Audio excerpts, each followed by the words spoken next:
Of course. Committee Member Arceo. Present. Committee Member Torres. Present. Vice Chair Wilbert. Present. Committee Member Kaplan. Here. Committee Member Rothschild. Present. Okay. Committee Member Bell, I believe, is late. He did confirm for today. Committee Members Guerrero and Lopez are excused. We have quorum.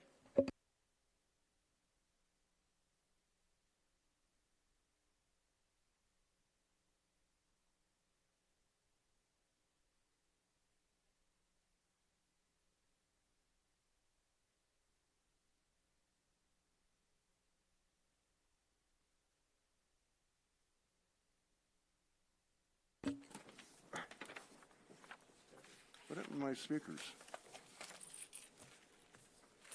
What did I do with them? This is it right here. Where did it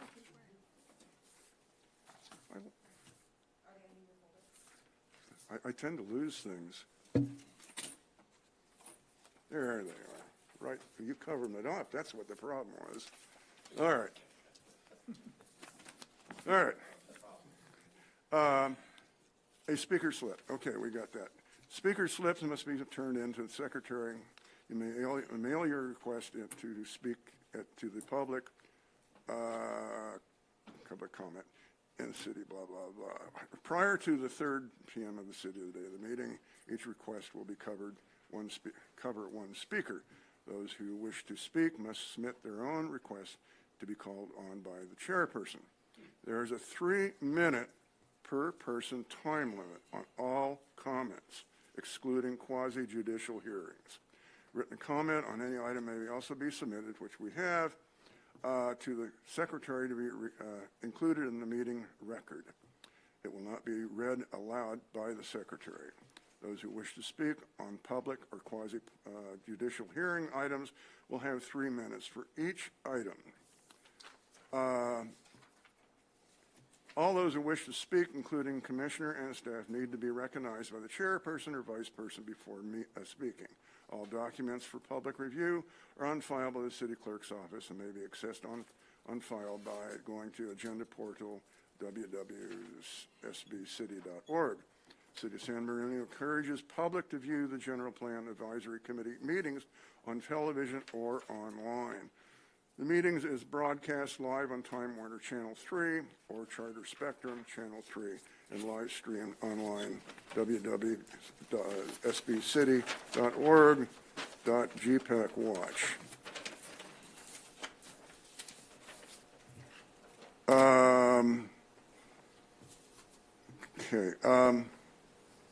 Committee Member, would you like to call those who submitted for public comment? The slips, the 3 slips for public comment? Do we have public comments now? Mm-hmm. Oh, okay. I don't see that. Anyway, okay, we'll call for public comments now. I will call up Lynette Kaplan.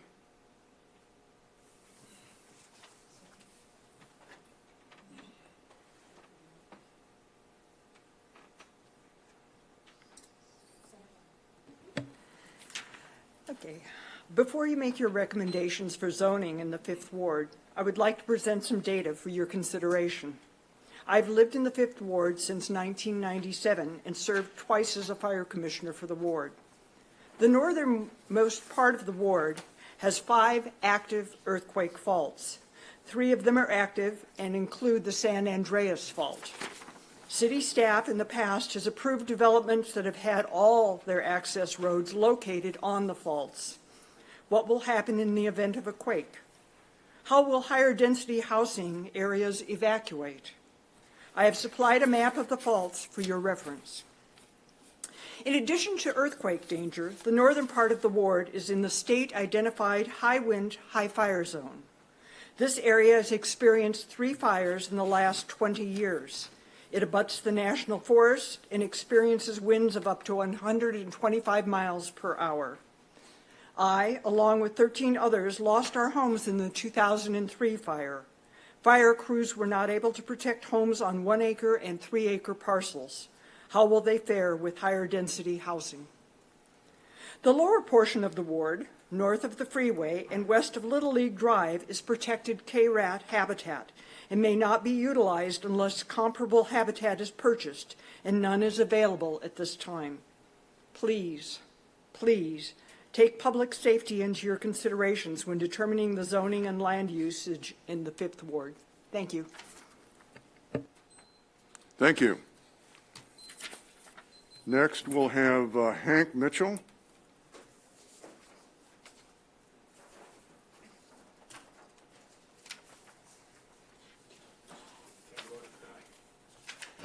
I came loaded tonight.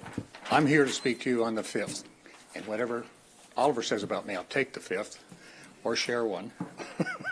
But I gave you a handout, and I could repeat it, but I'm going to try and emphasize to you tonight, you guys will speak louder than our residents do in the city of San Bernardino. A lot of zone changes have been done over the years, and typically a zone change is because a developer needs to have it changed so he can do his project.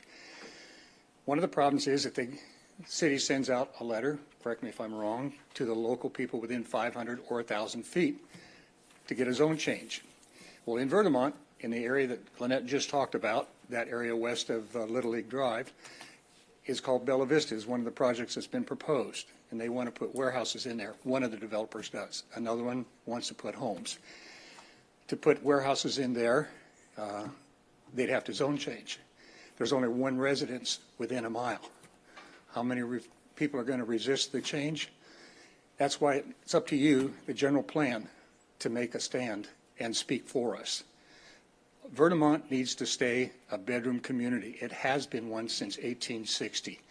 Agriculture, mining, vineyards were grown there. I live in the oldest occupied dwelling between Devore and probably, I would say, Little Mountain. It was built in 1894. Settled in 1881. The Meyer family I've studied a lot about, but they grew the 2,500 acre vineyards from Devore down to Pine. It's always been residential. At one time, they were going to put a Irvington Hotel and a township of Irvington, which didn't happen. It stayed residential. Everything commercial was over on Route 66, that area west of BNSF. Later, it became Route 66. Kendall was just a wagon trail, and it has become the only main transport corridor.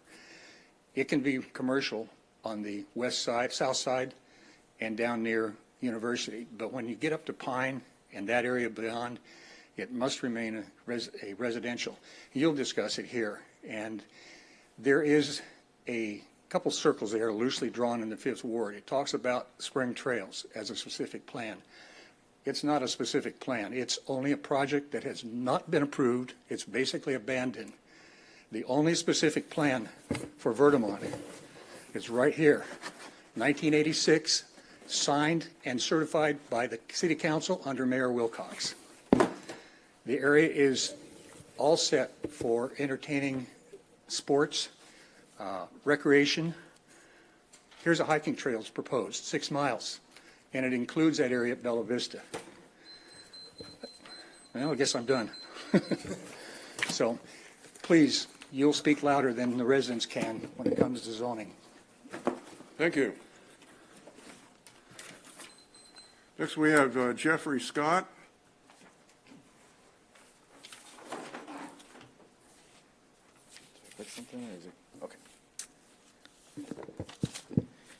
Good evening, Commission. My name is Jeffrey Scott. I'm a member of the Southwest Regional Council of Carpenters and the special representative there. But before that, I am a homeowner in the 6th Ward. I live in between California and State Street, right off the 210. So today, just kind of talking about, we've been here a couple times before, talking about some of the local skilled and trained workforce. But the environmental impacts that this general plan is going to have, not just in our community, but me personally, you know, I really believe it should be, the general plan should require some language in it that requires a local skilled and trained workforce. Local hire and skilled and trained workforce requires reducements reduce construction-related environmental impacts while also benefiting the local economy. In a recent report, 2020 report titled Putting California on the High Road, a Jobs and Climate Action Plan for 2030, the California Workforce Development Board concluded that investments in growing, diversifying, and upskilling California's workforce can positively affect returns on climate mitigation efforts. Basically saying if we're living in the community, building in the community, we're not on the roads as much, we're using local transport, we're able to reduce those emissions.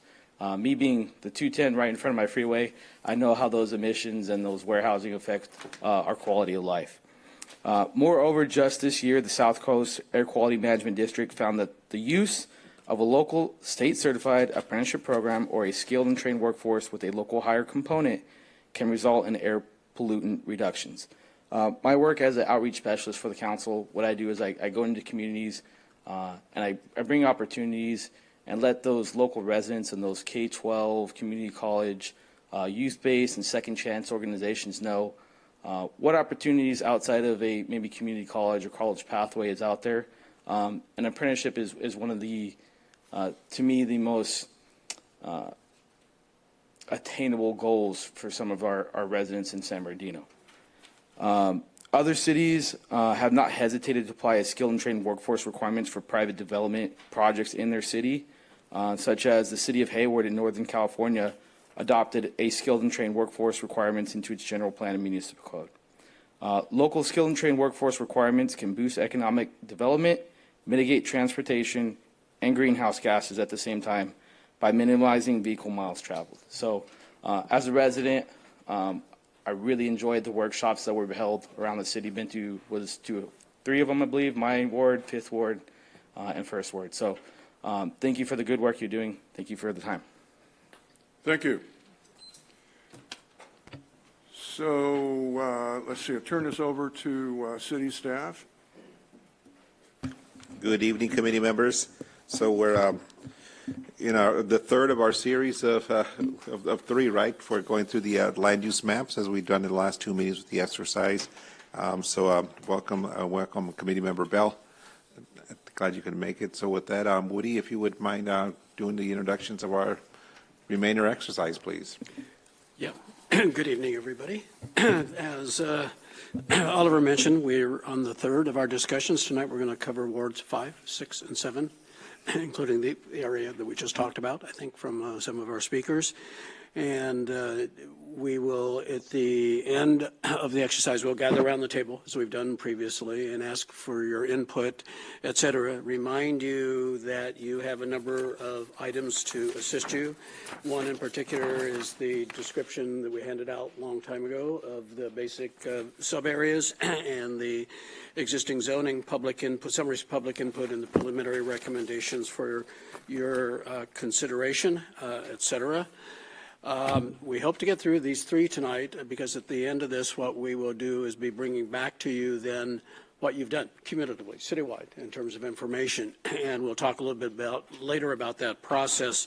The idea is to put together a preliminary, what I'll call land use concept, a series of land use concepts. I hate to, using the word plan makes it sound final, but it's not final because there's a whole series of public steps that are going to go on beyond this. But the intent is put that together, assemble that, have the committee review that, and then have some process of public review and discussion, which again we'll talk a little bit later on the agenda.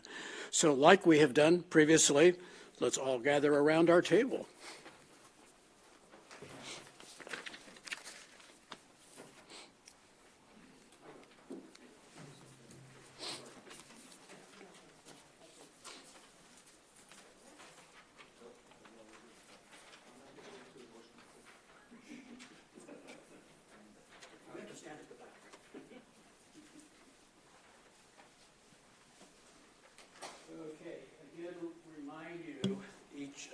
Have a series of sub-areas.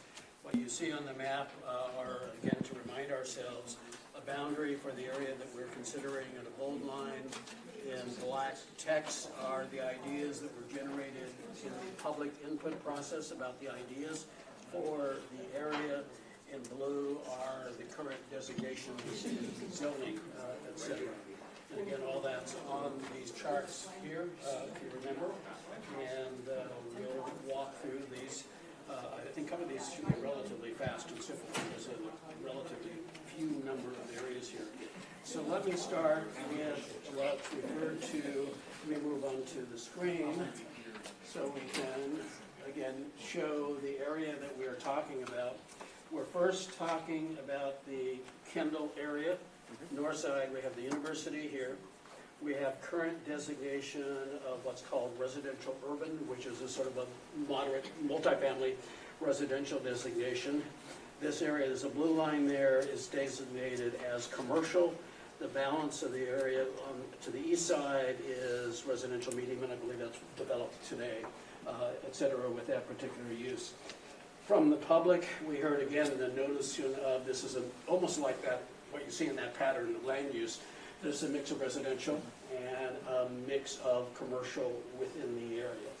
And basically, you will notice that in the residential urban, there's some vacant parcels, and then adjacent here to the commercial, there's a fair amount of it, again, vacant areas. So for the committee's consideration and recommendation here is to, again, just replicate that mix of uses in the area for the future. The commercial and residential mix. Does that make sense to everybody? I need a pen. That's Kendall and University? Kendall and University, yeah. Kendall is right here. University Parkway is here. University is here. So for reference, this is where the Farmer Boys is at, I guess? Correct. This is North Park. That's right. We got CVS there. Yeah. Farmer Boys. Yeah, we've got the large- So it's pretty much what's there Yeah. with the opportunity to fill with the like uses within the area. Make sense for everybody? Yep. Looks good. Okay. Let me just. Okay, the next area, 5B on the map, is the area immediately south of this, so University Parkway. A lot of development exists in there today. And again, there's a mix of what category today in the zoning. You'll see this area is zoned for residential medium, so again, sort of townhouse types of densities are slightly higher. And then adjacent to the street are areas that are designated for commercial today. And so basically, again, the intent, given that much of it's developed in terms of the recommendation here, is just those would be the uses in the future in terms of anything that's permitted. If someone comes in to redevelop a piece of property, it'd be a similar kind of use. Is that where Little Mountain, please?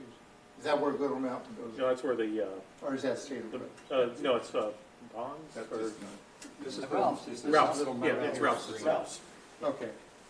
Okay. That's the Ralph's, The temple that burned down.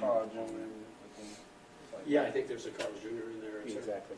And so all this is where this is, Yeah, and then we're like, what is it? residential, medium, and commercial. Is there enough commercial land there to support the residential? Oh, yeah. There's a lot, Yeah. That's the only grocery in that region. It's like a shopping Yeah, center. I think, well, and also you think about the relationship to the school, Yeah. et cetera. And it's- You do have, I mean, the most significant vacant property is over here, in the area that we just considered. So again, that's an area that has today a commercial designation, so would allow for the expansion of commercial within that area. So we're comfortable with that? I think so, yes.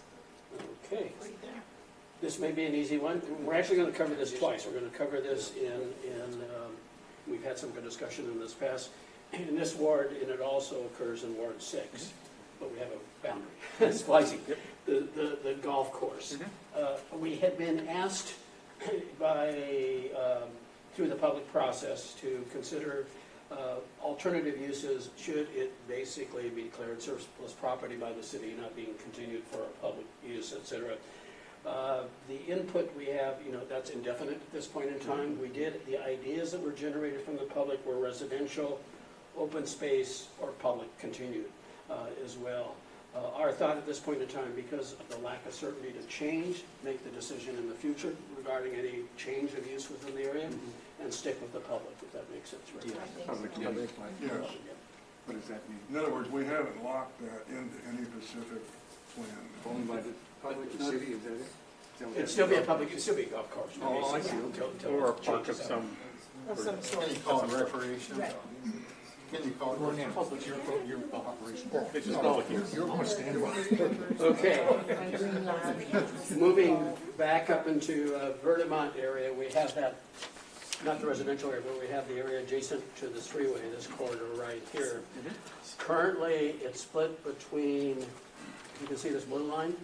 This portion is designated commercial today. This area is a specific plan, Rancho Palma, I believe is the name of that specific plan, which I believe is residential. It's a residential plan, et cetera. This is an area that could benefit by some of these infill parcels with additional commercial, because it's very, you know. That's already got a new Starbucks and That's 7-Eleven. on the other side. He's talking about where that hole is right now below Rancho Palma, Right. across from Jack in the Box. There's this little box in Yeah. there. That's well, that commercial could work really well. As So long as it's the kept- idea is, not again, this is an But area I thought that was where already set up as to It be is. commercial. It is, already according to their designated. plan. it's zoned for commercial, and that's why we're saying is do we just basically keep those designations. And we had lots of ideas in this area, which was, I was surprised. Various residential, mixed use, residential, medium, commercial highway, commercial office, commercial neighborhood. But I think, again, sort of reflecting those characteristics from our standpoint would seem to make sense of what it is in terms of the commercial. All of this is in this section. Right, okay, yeah. But, so we're okay with that? Yeah. So we'll mark that off. Okay, now some of the areas that you were just talking about in the presentation. We'll go there first. That's what we just covered. Skip that one? Okay, we have, now these are some of the areas, and the specific plan that you mentioned is in this area, so we'll talk about that, but that's separate. The first area is this immediate area up here, not this, that's not the, that's the spring, so right now we're not It's just talking a about that. project. So we're just talking about this immediate area up here. Right now, yeah, right now, the areas up here are designated in terms of zoning. It's all residential, no industrial in terms of the current zoning or designations within that area. Residential estate, which is 1 unit per acre, if I'm correct, maximum, et cetera. Minimum. We learned that today. And, That's minimum. and, no, it's maximum. 1 acre minimum. That's right. 1 acre minimum lot size, yeah, but units per acre is maximum. It's the reverse. And then residential low is 3 units per acre, correct? Correct. So those are the designations within the area. Again, I think this is partially the area where the earthquake fault goes through, but again, any project is going to have to adhere to, up there, it would have to adhere to the Alquist Criollo requirements for setbacks along earthquake faults. There's some very strict state regulations on that as well. So, you know, in terms of discussion, basically the input was to sort of keep it as is in terms of the existing designations. Estate. To keep it residential. Residential estate. Okay. So I'll check that one off. I said this could go fast. Okay, the next area is, let's talk about this because this was brought up as an issue. This is the area that today was supposedly a specific plan called the Spring Trails, et cetera. So the consideration is we've been trying to keep the specific plans intact, but if it's not an approved specific plan, we need to identify something else because any specific plan that ultimately is approved for that site has to be consistent with the general plan. So since there is by de facto no existing specific plan on there, the question is what is the committee's, and so we didn't know This is that county until right now, tonight. so everybody knows. So the question Is it? for the committee is what that designation should be for that area. Maybe just a project. Residential low. That's basically what it is with Okay, the county. now. lowest 3, or I mean, the other option we've heard is the estate, which is 1 unit. I would go 1 with acre estate. lots. That's what it is today. Is it empty? Is there anything It there? is. No, This it's is all empty. wild. County country up here. parcel. So we're okay with residential? Yeah, I think it's important to keep that area low County density. up here. County That's forestry. Forestry layer, right, Yeah. So we're okay with the resident, the 1 acre lot? Yeah. Yes. Yeah. Are we walking into that now? Well, with the. These are ADUs preliminary, and- remember, we're going to be coming back to the committee, but right now this is a preliminary idea. Right. With the ADUs and 9 and 10, they can split it down any way they want. It's just that we're starting with the parcel size. Yeah. And this is all septic and well anyway up here. There is no services. Plus every 5 years a fire comes It takes care of it. I lost my house. Just- I live on Cornell, just that's as fire a- happened there in 2004. Just as an aside, and I'll bring some slides, member of the California Planning Roundtable and our meeting 2 weeks ago was in Sonoma. And we met with the Sonoma Fire people, we met with people in Coffey Park, we actually took tours up in the hillsides, et cetera.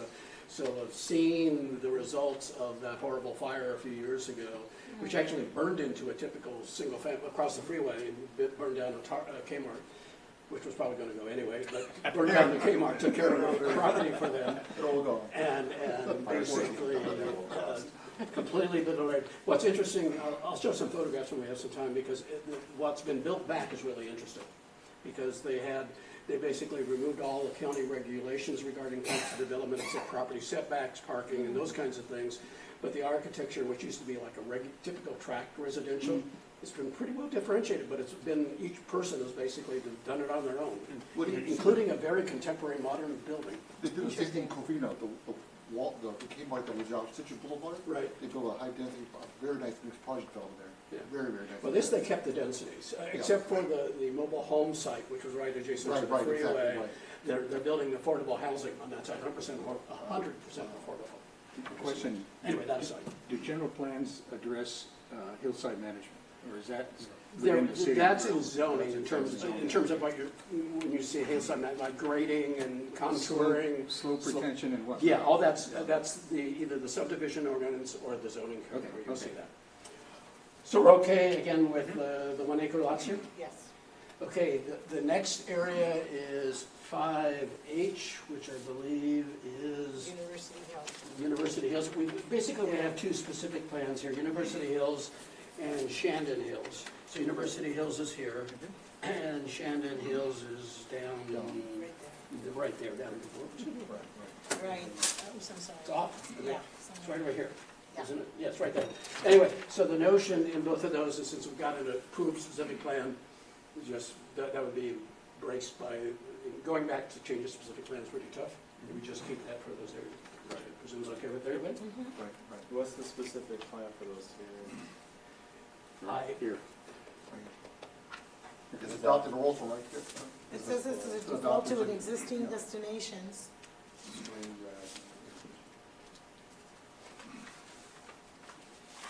Okay, I'll leave that with the commission. let's move on to Ward 6. This one's a slightly different orientation. Everybody's agreeable. I'm trying to turn it this way. I'm gonna go home. This is the one and only orientation of the ward, different than all the other ones in the city. So let me start with, like our other areas, and this is slightly off, we can live with that. Move to my notes here. We're just over 3. Right. So we have a number, moving on to, again, the areas. You will see that we have 1, 2, 3, 4, what are called or referred to as corners, which are, again, that characters we talked about before, shallow parcels largely. Interspersed in there with some commercial and other kinds of uses are vacant properties as well. So there, let's start with the Mount Vernon area, which is right here. We talked about this area before, further to the south previously. And if you remember, your recommendation for that area was allowing a mix of uses, but concentrating commercial at the intersection. So if you had a parcel that would be developed for et cetera. And you see there's a lot of vacant property. I mean, it's almost 40, 50% vacant within this area. So again, the notion from the public we heard, right now it's got a commercial, so would not allow residential. But the input from the public was mixed use, so comparable to what you had been talking about and discussing in some of the other areas. More of a pedestrian-oriented commercial neighborhood, and residential, high, et cetera. So the recommendation here was pretty much the same as we did to the south for your consideration, a mixed-use designation that would allow for commercial, all housing, but requiring commercial near the intersection, and also with a policy added to that it would be particularly prioritized to attract neighborhood-serving commercial uses, as this is the opportunity to begin to think about serving the people who live on either side of that corner. So be a policy accommodating that as well. Thoughts? Those, you said is primarily shallow lots? They're very shallow. There are a couple of smaller exceptions, but they're 100 feet, maybe 110 feet at max. Yeah. So again, it's the same issue that we have in the other corridors, is there's no room for parking. Right. There's some real large areas over there, 'cause I was living over there. Well, up here, yes, Okay. but most of them right down in there isn't. Here. Yeah, there's some interesting. Those are pretty small though, in terms of, when you think about a commercially developed parcel. It's an area where you're not going to be able to develop what I would call a current marketable commercial use. You're Because right. you Most of them don't are have small. enough space There for is parking. like one or two that are pretty long. Yeah, there are a couple, again, there are a couple up there. Okay. Right there. But again, this notion again would be to concentrate the commercial at the intersection here, here, and here. Okay. And basically, it could be 100% commercial under this designation, but you could also provide housing in here or vertical. Is there any public transportation in that corridor? Yeah, that was bus. There's a bus. Is there a bus system? I haven't seen it. I've Yeah, just never been it's there. there. So we're Then on okay. Baseline, there's buses, but going down Mount Vernon, Yeah. I've never seen buses on I don't Mount see Vernon. buses running down Mount Vernon. I've seen them. Medical Center and Baseline, yes. Going towards Mount Vernon, like on this side, I On don't the see North buses. Highland side? Yeah. This side. Yeah, you maybe, may be right, it yes. only goes up to Highland. Yeah, you're right. It doesn't go all the way up there. But a park would be nice over there. We can't designate sites for parks, You can't? no, because it's a taking of private property. I don't know that. Well, we could Okay. knock everything down and. Start over. Get your bulldozer out there. Buy the property. So all that's private property? Everything's private property there, except if it's a room in the school or whatever else. But yeah, that's just one thing, because we're, in terms of parks, there's a significant park need within the community. And we will be later in the Parks and Recreation section of the general plan, which is a subsequent section.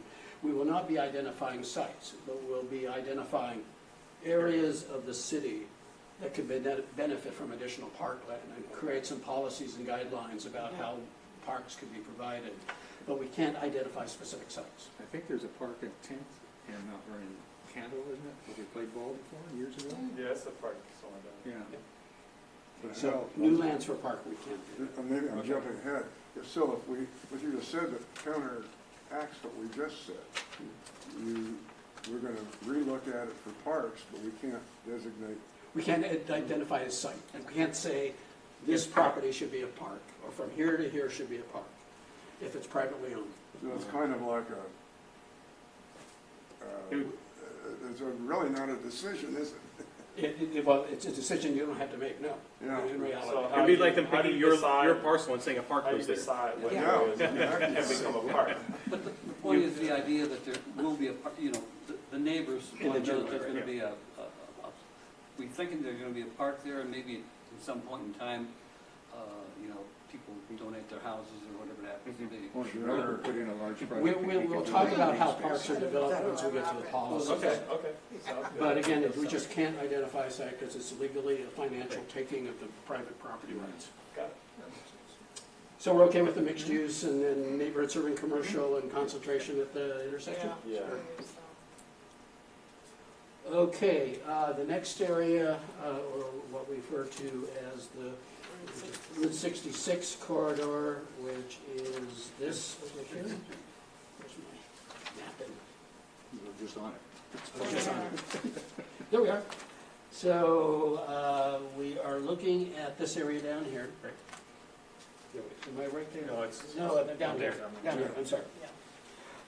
This entire area, there's a portion of it that's commercial. You've got some higher density residential, and you have quite a few vacant parcels along this particular corridor. We didn't actually have any input from the public on this site. Nothing was said. But in looking at this site, this again is an area that could benefit, we thought, from commercial. We weren't sure this really made sense for housing, like some of the other corridors. So we're suggesting, and it's zone commercial today, so the notion was to kind of keep it for commercial for the future. If that makes sense. What road is down there? It's, That's not Foothill though. This is. yeah, it is. It's, yes, but it turns into, Where's Foothill?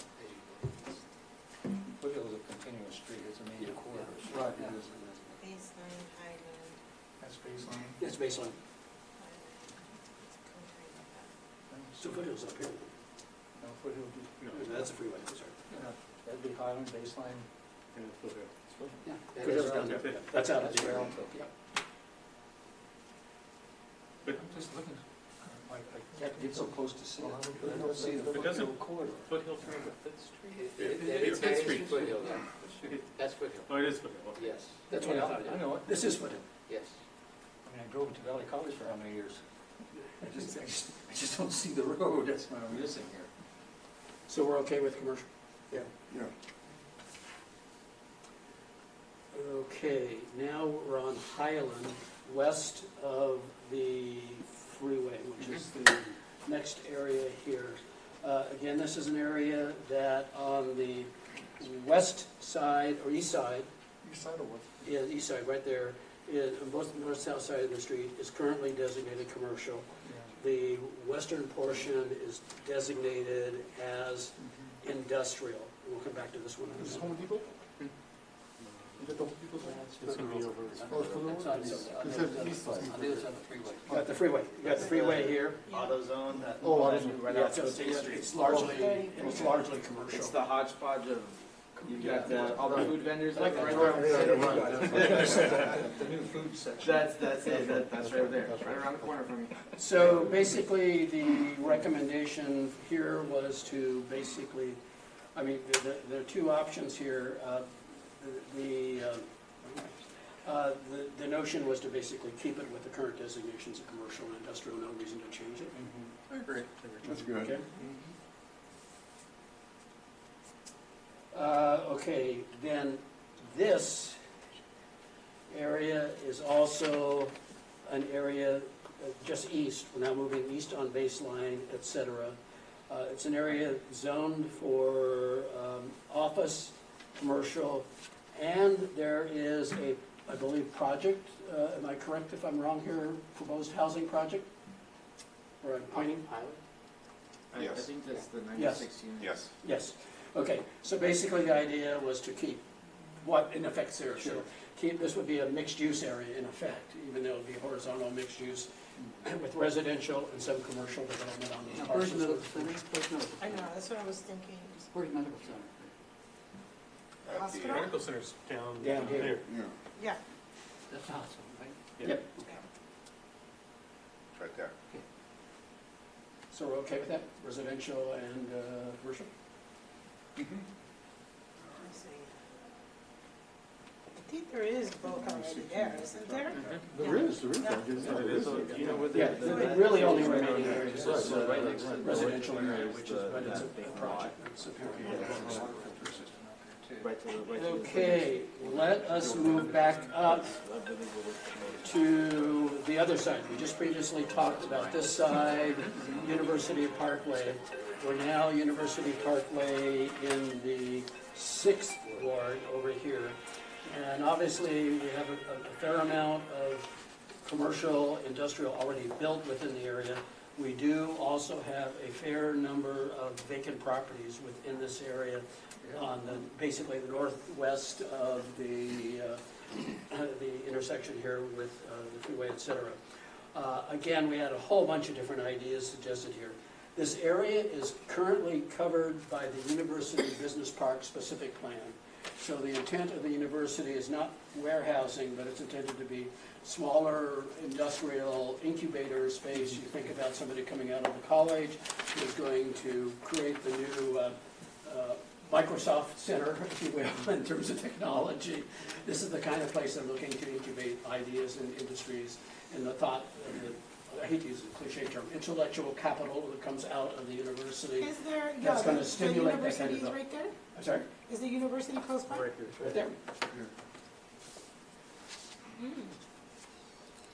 A student center would be great there too, so commercial. Well, that's right. What you take a look at in reality, you take a look at this entire sort of corridor here, Right. and you think about the university district and larger, because you have the housing that's going to provide, you know, for students opportunities, commercial services for the students, and then some kind of places where you could grow an economic activity through the industries that support the university. I know.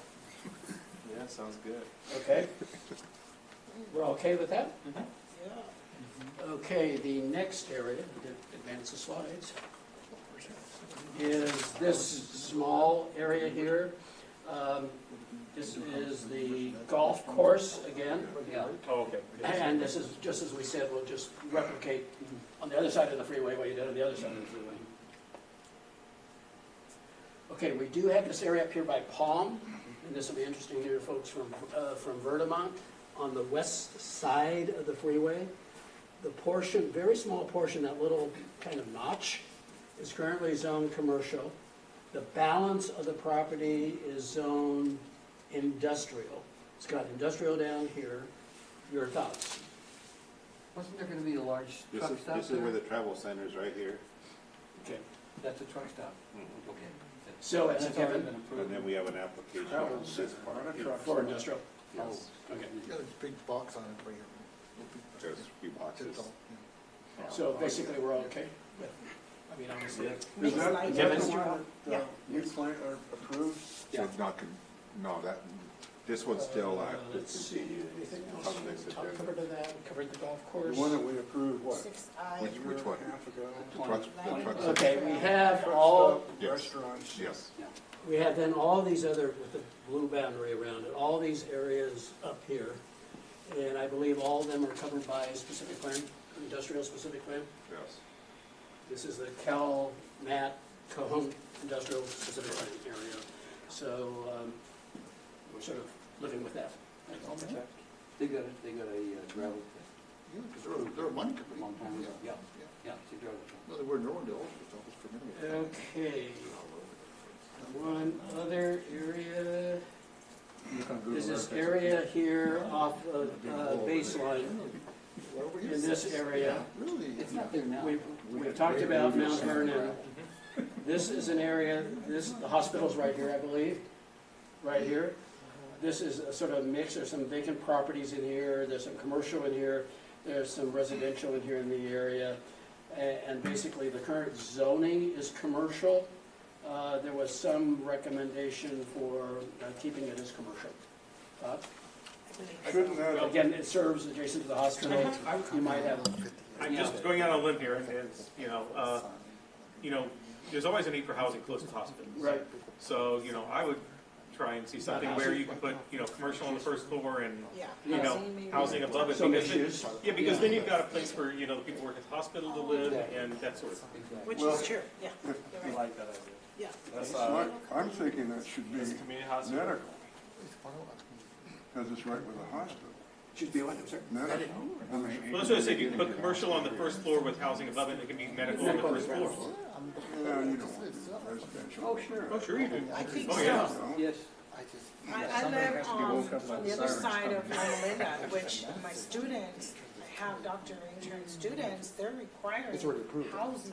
Yeah, absolutely. areas. They want to be close to the hospital. And so that would be perfect on that end, because they don't have nothing like that. I'd be surprised if they built high-rise housing. Yeah. Yep. It'd be wonderful. But what about They need it. support? When you run a hospital, you've always got to support medical. And they're building an area of housing. You can still do it. High-density housing. That's the multi-use, yeah. So why don't I put MU, MU stands for medical. mixed use? Multi-use.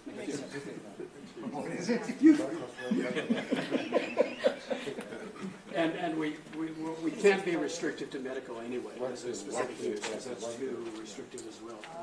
We have one area to go. What I'd like to say about this, there's 6 members here that live in the 7th Ward, so we've got it pretty well covered. I think we'll just get back here and let you have it. On mine, it shows the 5th ward again. I didn't get the number as well. So this is wonderful. Yeah, it should be the same. Yeah, so we've got it well covered. I noticed that. That's okay. What'd you say? We actually have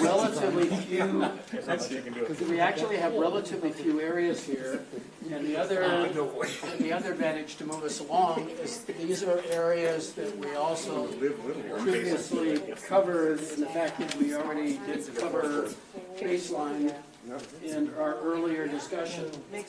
So basically, the note again, mixed use with concentration of commercial at the intersections, the primary intersections. And we're all okay with that? Again, it's what we did on the other side of the street. And so being consistent is kind of good. What else do you do? Yeah. Okay, let me go then to the next area is the area of Ground level? Well, there's where am I? two intersections. Number 7B. Let me get here. Look at my notes. I've got two different notepads here. There were more to it. Yeah, 7B is Okay. Here we go. So we talked about high mixed use on et cetera. Should say Basin. No, Highland. Highlands. Highlands down here. No, Highland's I know we're Oh, right there. I'm lost. sorry. We're lost in San Bernardino, guys. Highland, just again, remember, we, just for past, okay, let's go back to what we just said. Highland has a mixed-use designation per your discussion along the corridor, concentrating commercial at the intersection. However, on the south side of Highland, you basically said that you would require the ground floor of all buildings between basically DE and Waterman to be commercial on the ground floor to maintain that. So while you would allow housing, housing would not be permitted on the ground floor in this portion of the corridor. Correct. We're okay with that? Yeah. Yep. Yes, yeah, Okay. Man, I can't wait till this happens. I hope I live long. Okay, the next area, we move up here. So we're increasing the house, the height of these. We haven't talked about the height yet. That'll be part of the, when we get to the zoning ordinance as well. Okay, over here on okay. These three.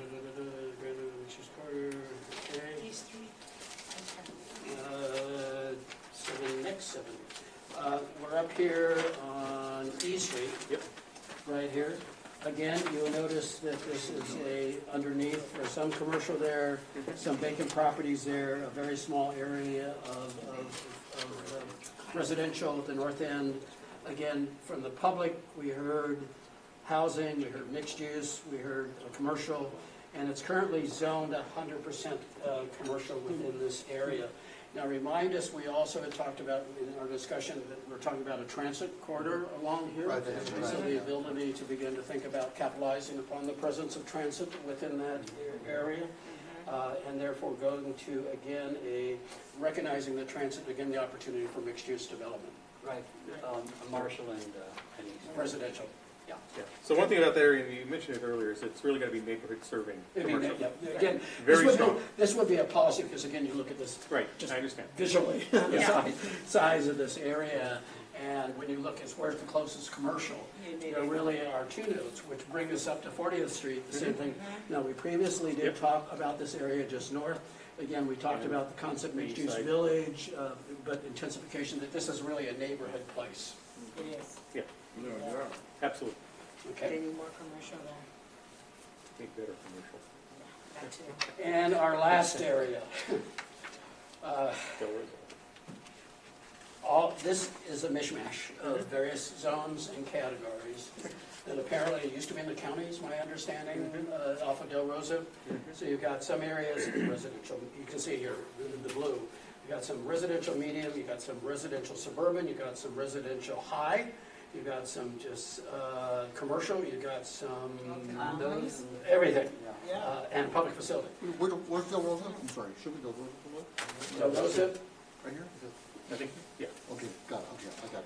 So the intent here was, again, also because this is an area that has other kinds of problems associated with the high crime rates, et cetera, was there was no magic, new designation.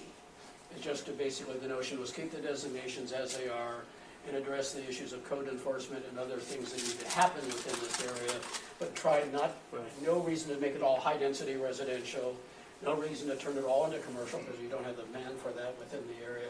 But basically recognize that you've got commercial along the frontage here, and then this mix of different types of housing in between. Well, I go as far as to say is that, along Del Rosa, you sort of want to do the same thing you did on Highland, which is it's okay to have mixed-use residential above, but you want commercial only on Del Rosa. And then, I think it would be useful to try and consolidate some of that for a more consistent neighborhood feel. Because I think one of the issues they have right now is the wide variety of mix of uses is just causing chaos. Our problem with that, and we'll talk about this when we get to economic development, is the issue of tenant displacement. No, I understand. That's But I mean, got a lot of- but I mean, you can, I mean, I'm not saying you can't go to, Right. medium to high density. I'm just saying that I would try and reduce the number of uses in that area. You got a lot of apartments and stuff in there, Yeah. right? I see that. And that's where the problems are, so you gotta get some code enforcement and. But You need to clean it up. Well, is there the sentiment to, right now, as I said, we've got various densities, from single-family, various multifamily. Would there be an objective to create a consistent density? So a medium density throughout the entire area to address some of the issues that Joel had talked about? Sounds good. It's all built out. How you gonna do it? or at least, maybe you can go, high density here along this Linwood. Yep. High density here, medium density in here, and high density along Del Rosa. Something like that. I'm just, but I would just reduce it and consolidate as much as you can. Medium density. Thoughts? Well, that's why it should Medium. be mixed use density. Yeah, no. No, it's all mixed. That's all high density. That's all high density. It's all high Yes, density. Yeah. Yeah. This is a tough area. This is the Yeah, toughest it's a tough area. It is. in the entire But like I said, I think, I know but like I said, that. my preference would be to see fewer variations in the zoning. So why don't I put a question mark here about a consistent density? I agree, yeah, consistency. Well, Consistent with I wouldn't say that the- everything in that square has to be the same, but I would try and draw some bigger blocks. Say this whole area is, medium density, this is high density. Well, in Instead effect, of like this is, all these are different.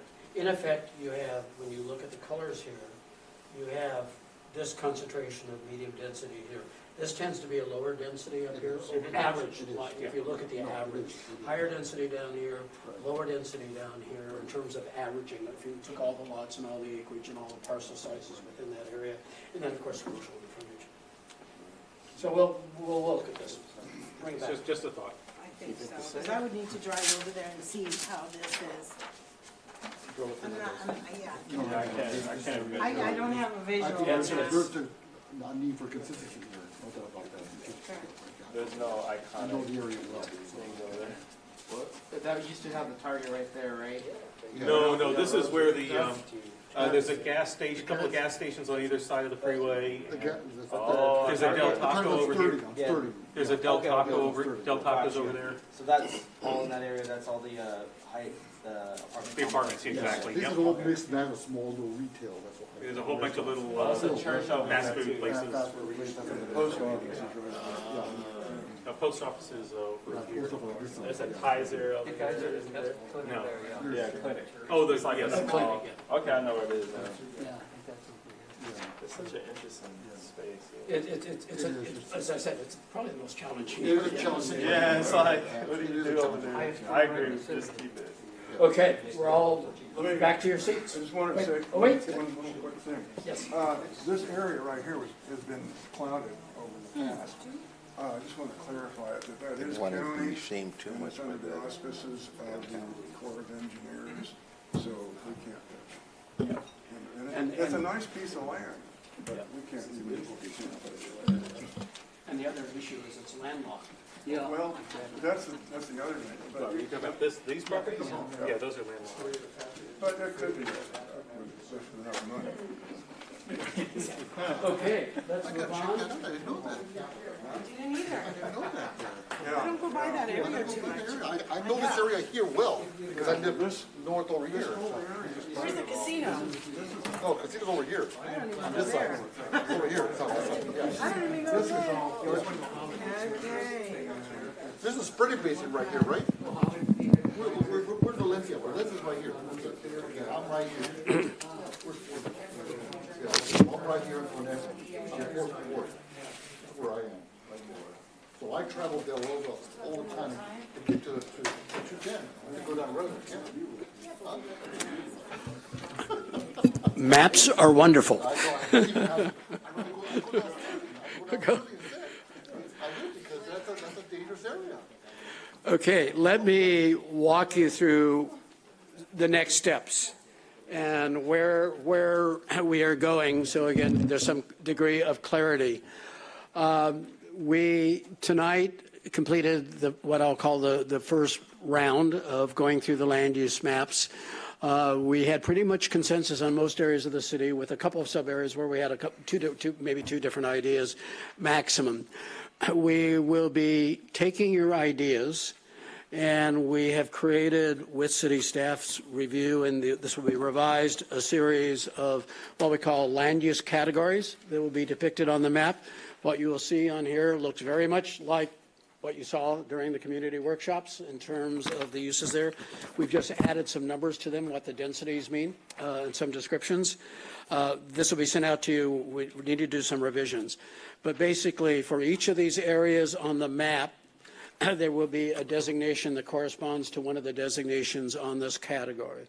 So, for example, we've talked a lot about mixed use, especially along the corridors. We have right now identified 4 possible variations of mixed use, just so you understand when you see this.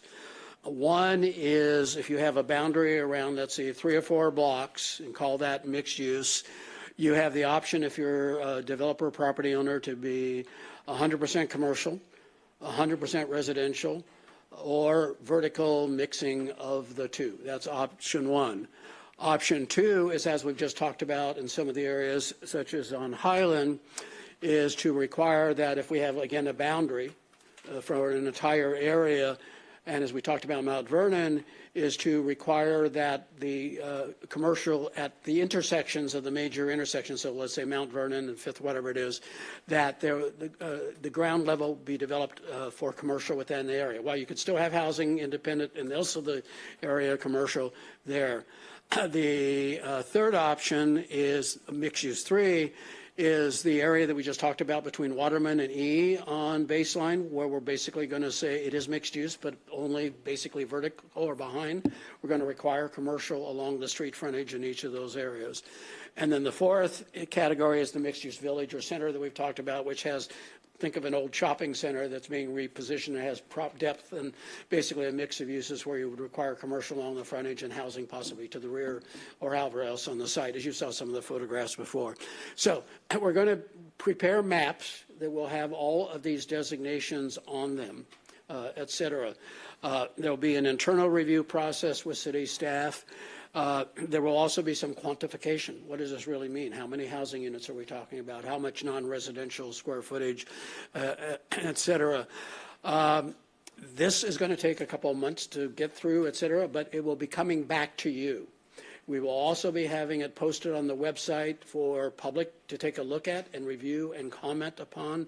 There will be some other public activities that we're still talking to staff about how we do deal with that, given some direction or lack of directions from City Council, and we will be basically getting the opportunity to get feedback and bring it back to you for your consideration for basically saying, yes, that was a good idea, we want to keep that idea, or move on to some other change of use based upon what you hear in terms of feedback as well.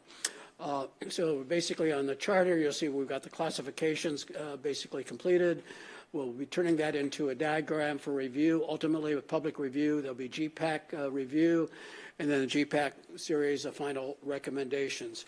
So again, I just want to emphasize that beyond that then, once we get through this is just the land use step. You still have some other work in front of you, and that's the policy sections of each of the elements of the general plan.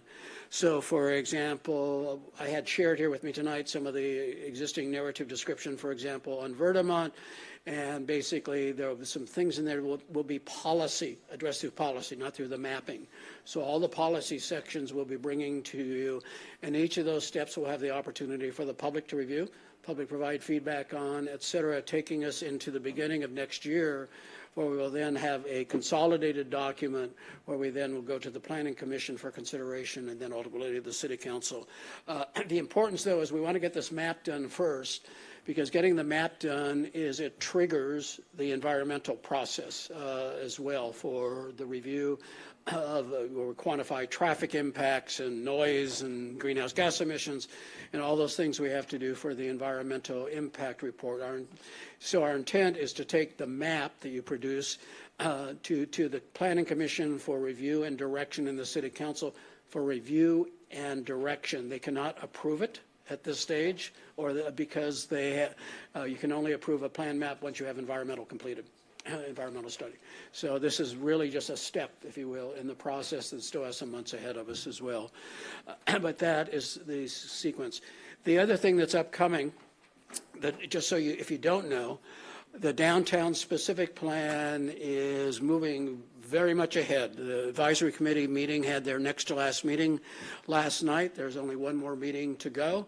There will be, we anticipated a draft document on the street in early mid-August, along with the environmental impact report on that downtown specific plan. There is, for everybody also, there is now scheduled as of today, what's called a project scoping meeting for the environmental impact report. It's July 28th, correct? 24. 5, 6. Which day is it? Monday the 25th at Okay. 6 o'clock right here. Monday, the 25th. This is new. This is hot off the press, based upon some earlier decisions today. If you haven't been to a project scoping meeting, this is intended to be the kickoff for the environmental impact report. The actual notice of preparation is published, I think, tomorrow, either tomorrow or Monday or Tuesday. Et cetera, for the public to see and review and provide input to the content of the EIR. Project scoping meeting is not really intent to be a discussion of the project per se, other than presentation of what the project is, though people come and talk about the project. You can't stop it, if you will. But it's the opportunity for the public to comment upon what are the topics they think of interest, not only interest, but of importance to be considered in the environmental impact report document. So that scoping meeting, again, is the 25th. Thank you. Got it right this time. And I knew it was the end of July sometime. And moving on. So that's our basic forward motion, where we are, where we're moving, and going. So if nothing else, that's all I have tonight, Mr. Chair. And we will be, just as an update, we will be adjourning to the July 21st meeting will be our next meeting. On that evening, we will be presenting some discussion on the housing element that we are working on. Thank you. And I think part of the focus of that discussion is there's been some preliminary look at housing capacities to meet the state requirements in terms of the regional allocation. So that will, I think, be of some interest to everybody in the room. And again, for everybody who has not been part of the conversation before, that housing discussion looks at housing in the arena from every income level. The categories are very low, low, moderate, high, et cetera. Quantified.